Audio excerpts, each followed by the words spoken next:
Assalamualaikum warahmatullahi wabarakatuh. Kembali kita lanjut review proposal ya. Nah, sini kan di daftar isi, nanti dia covernya dicoret aja. Tambahin aja sini isi halaman. Jadi nanti kan isinya apa? Daftar isi, pendahuluan, atau kata pengantar mungkin kan. Ini halamannya. Tinggal tambahin itu aja. Kemudian nih pendahuluan ya. Pendahuluan tadi udah saya tandai. Nah, di sini kan ada beberapa kalimat, ada menurut, ada menyatakan bahwa. Jadi kan menurut sama menyatakan itu hampir sama lah, hampir sama fungsi, cuman lebih bagus menyatakan. Cuman kalau kita ambil menyatakan, berarti menurut dihapus. Nah, kata pertama itu nama orang rujukan, misalnya agak kurang bagus ya kalau namanya pertama.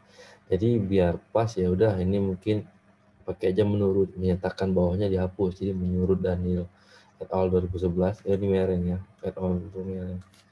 Nah, et al 2011 ya adalah langsung aja pakai tanda petik 2. Jadi menyatakannya dihilangkan. Ataupun kalau mau tambah kata-kata nanti saya beri contoh di bawah, misalkan di sini pengolahan ekosistem mangrove dan sebagainya. Kemudian lanjut ya, Daniel et al 2011 menyatakan bahwa nah bisa, karena dia harus ada kata-kata pendahuluan dulu dari kita baru bisa pakai menyatakan, karena nggak bisa tiba-tiba langsung menurut ataupun langsung Daniel. Cuman ya kalau menurut Daniel masih lumayan lah, tapi bagusnya ada kata-kata pendahuluan dulu. Kemudian di sini paragraf, di sini kan udah ada nih. Di sini dia menceritakan karbon ya. Di sini dia menyerapkan karbon ini udah ada dia, tentang jasa lingkungannya udah ada. Kalau kita baca ataupun kita pahami ini nih jasa lingkungan. Cuman yang nggak ada itu kata-kata pengantarnya. Tapi kalau orang yang sering baca tahu oh ini jasa lingkungan. Tapi kalau orang yang jarang baca, kan yang baca PKL ini banyak orang ya, siapapun ya.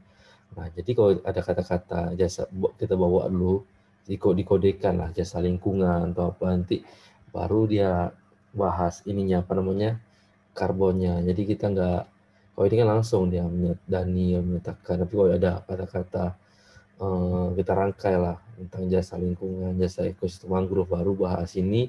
Nah, orang tahu dia maksudnya. Nah, ini juga, ini dah saya tahu sih maksudnya apa nih. Nah, ini dia kan kayak menjelaskan suatu fakta. Cuman kalau kita baca agak bingung, tiba-tiba dia ngomong semakin besar penghasilan yang diperoleh dari menangkap sumber daya. Nah, menangkap sumber daya itu yang kayak mana ya?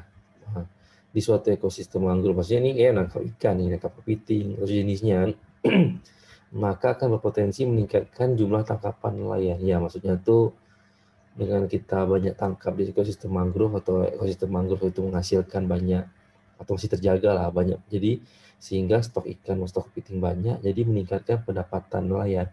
Maksudnya udah dapat, cuman paragrafnya ini diperjelas dulu kayak mana, jadi kan pas orang baca tuh tahu. Nah, jadi sesekali karya kita nih kita kasih baca ke orang, tapi dengan syarat orang yang baca itu emang niat mau baca. Jadi pas dia baca, oh ini agak janggal nih, ataupun ini agak lain nih. Tapi kalau orang yang kita suruh itu juga buru-buru, ataupun dia juga lagi ada urusan lain ya, dia bilang aja udah oke. Padahal kenyataannya pas dia baca agak beda.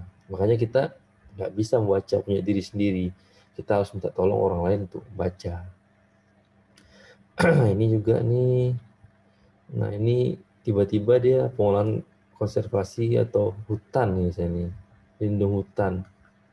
Nah, bukan hutan lindung mangrove berdasarkan pernyataan BOR. Nah, pengolahan kawasan konservasi itu menurut ya, atau seperti yang BOR lakukan. Nah, maksudnya ini kenapa pengolahan kawasan konservasi atau hutan lindung mangrove berdasarkan pernyataan BOR, maksudnya berarti dia pengolahan mangrove berdasarkan si BOR tuh ya. Nah, boleh lah, mungkin ini udah oke.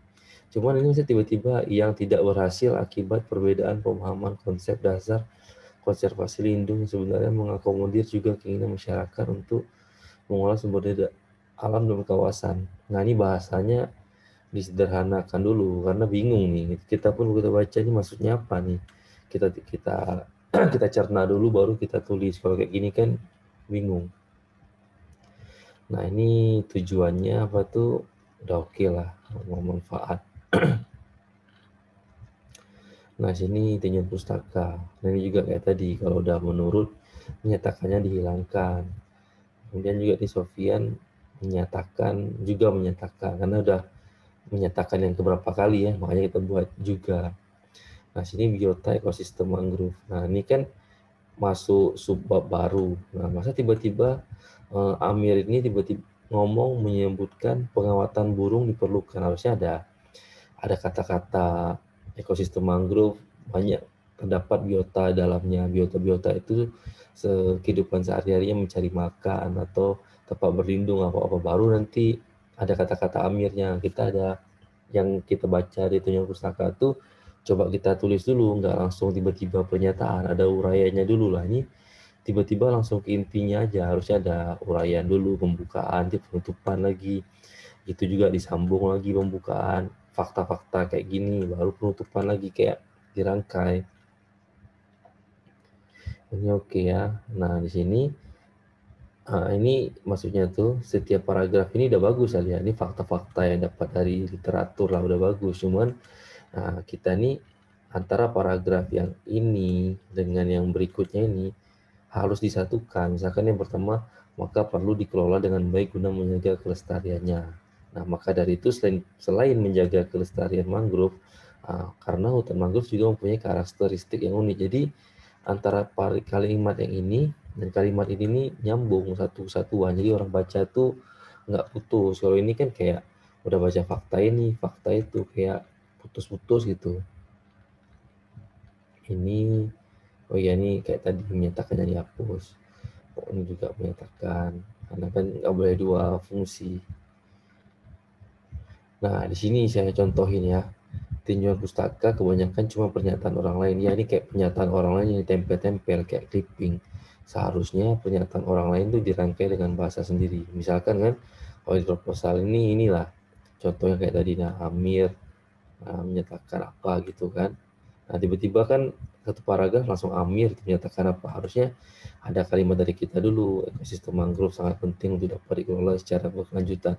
Nah, kata-kata ini bukannya kita rangkai sendiri ya, kita udah pernah baca, udah tahu, ataupun hal-hal yang umum, hal-hal orang yang udah tahu, cuman ya kita rangkai lagi, baru nanti inti yang dapat dari rujukannya, udah dapat rujukannya, nah baru kita keluarin bahasa kita untuk membahas rujukan tadi. Jadi agak agak banyak lah, jadi kata-kata kita yang ini nih sebagai penghubung kalimat berikutnya dan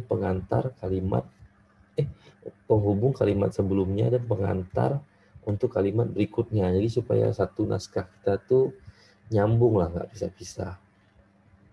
Ini metode penelitian. Nah, ini bukan telah dilaksanakan, ini juga bukan penelitian. PKL akan laksanakan. Ini juga kamera nih ditulis saja untuk memfoto ataupun apa kan. Metodenya udah betul nih. Ini garis-garis miring nih, kalau ada ya, ada nama Latin, bahasa Inggris digaris miringkan. Nah, tinjauan pustaka ini udah bisa sih, cuma kadang-kadang ada yang lebar ya. Kayak gini, nanti dicek aja nih, paragrafnya berapa sih.